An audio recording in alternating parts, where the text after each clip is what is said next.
Good day, Miss Queenie. My name is Jerus Diswaring and I'll be representing Group 8 in their sampling distribution using sibling data.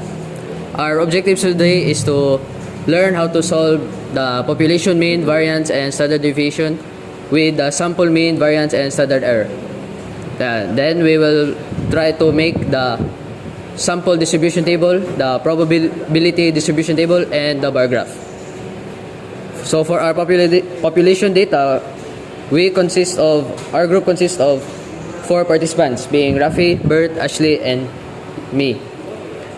Rafi being an only child, Bert having a family of 2 children, Ashley same with a family of 2 children, and me having 2 siblings, which makes us 3. So to solve for the mean, we use the sum total of the siblings over the amount of participants, being 4, and the sum total of the siblings being 8. 8 divided by 4, 2. The variance being same with the mean, but for each of the participants, or for each of the siblings, they will be subtracted by the mean, then quantity squared, which gives us 0.5. Then our standard deviation being square root of the variance. Next, for our sampling distribution table, to explain, the first column is the combination or the amount of combination of the participants, which is a total of 64 participants or possible combinations. Our second column being the amount of siblings of each participants. For R, we have 1, 1, 1, R, B, so on and so forth. Then our third column being the mean of the second column or the mean of the sample. Next, we have our probability distribution. So our probability distribution, we have X and being the mean and Px being the probability of the mean. So to explain this, for example, 1.33, the amount of 1.33 being shown. So 1.33, the outcome of 6. 6 being shown in the probability distribution table.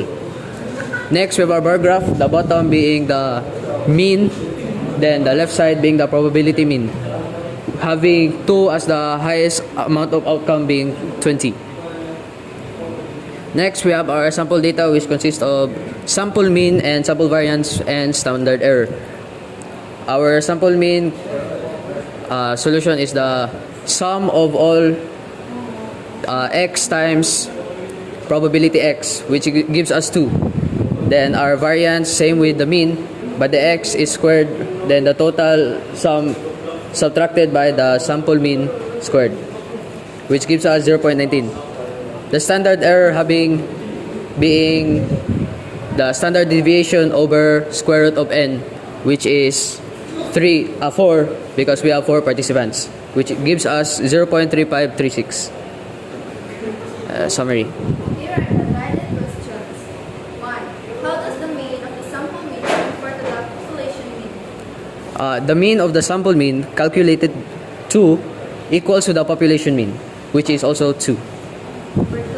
What do you advise about the spread variability of sample means versus the original population? The spread variance of the sample mean computed is 0.19, which is less than the population variance 0.5, showing reduced variability. 3.